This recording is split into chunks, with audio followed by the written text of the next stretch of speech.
Dans Build to Last, on s'intéresse aux entreprises visionnaires qui sont finalement l'objet d'une étude qui était très pertinente en matière de résultats et de ce que ça apporte, puisqu'on s'est aperçu sur des entreprises comme Disney, comme IBM, comme HP, comme Sony, voilà, sur ce type de grands noms, que ces entreprises, elles avaient des caractéristiques communes et notamment qu'elles avaient une valeur qui était beaucoup plus importante que les entreprises classiques. Si en 1920, vous aviez investi $1 sur une entreprise classique ou sur le marché en général, vous auriez en 1990 400 et des brouettes de dollars, 415 je crois de mémoire, alors que si vous aviez investi votre dollar dans une entreprise dite visionnaire comme Disney par exemple, il en vaudrait 6356. Donc c'est vrai qu'il y a un écart qui est extrêmement important. Ça veut dire que ces entreprises, elles ont réussi à durer, et parce qu'elles ont réussi à durer, elles ont développé des mécanismes, des innovations qui ont fait d'elles des entreprises qui sont visionnaires et surtout qui sont excessivement pérennes.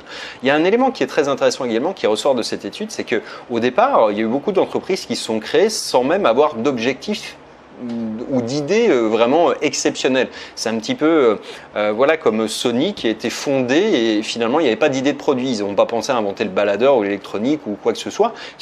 Ils ont étudié en fait tout un panel de business possibles dans lequel ils voulaient potentiellement se lancer si c'était intéressant, et finalement ils ne se sont pas lancés dans ni la pâte de haricots rouges sucrée ou les accessoires de golf, alors qu'ils avaient étudié ces options-là.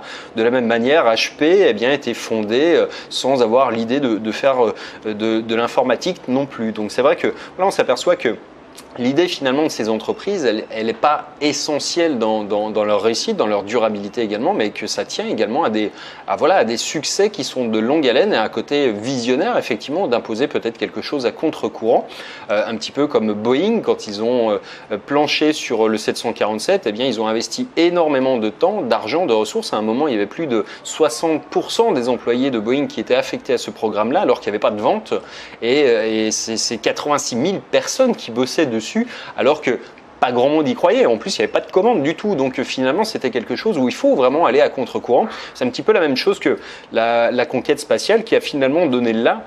Quand Kennedy a dit voilà, d'ici 10 ans, on enverra marcher quelqu'un sur la Lune. Et puis de cette manière-là, ça a mis toute l'industrie au pas forcé et ça a fait avancer tout le secteur et ça a survécu, y compris à Kennedy. Mais c'est quand même parfois juste sur l'impulsion d'un homme ou d'une grande idée finalement qu'on va bâtir une grande réussite. Et c'est vrai que c'est une des caractéristiques communes également de ces entreprises visionnaires. On le voit avec Apple, mais avec Disney aussi. Disney, c'est quelqu'un qui a pendant très longtemps cherché à fonder des parcs d'attractions et pendant plus de 10 ans, je crois, de mémoire, on lui a dit non, tous les banquiers refusaient ses idées, et puis un jour, il a trouvé un moyen de le réaliser, mais pendant 10 ans, en fait, il avait finalement rêvé de ce projet-là, tout le monde lui disait non, personne n'y croyait, jusqu'au jour où, et lui, en fait, il n'a pas été surpris de ce succès, mais juste parce que pour lui, c'était une telle évidence que, il fallait que ça fonctionne, et ça a fonctionné avec le temps. Bref, c'est vraiment très, très inspirant comme étude, et c'est vraiment un bouquin à lire, effectivement, parfois, pour bien relativiser un petit peu les business dans lesquels on est au quotidien. Quand on a le nez dans le guidon, ça permet de voir un petit peu plus loin. Et donc du coup, je vous invite vraiment à télécharger mon résumé en cliquant sur le lien qui vient d'apparaître dans cette vidéo, ou bien dans le statut de la description si vous êtes sur Facebook et ailleurs. Et je vous dis à très bientôt dans une prochaine. Ciao!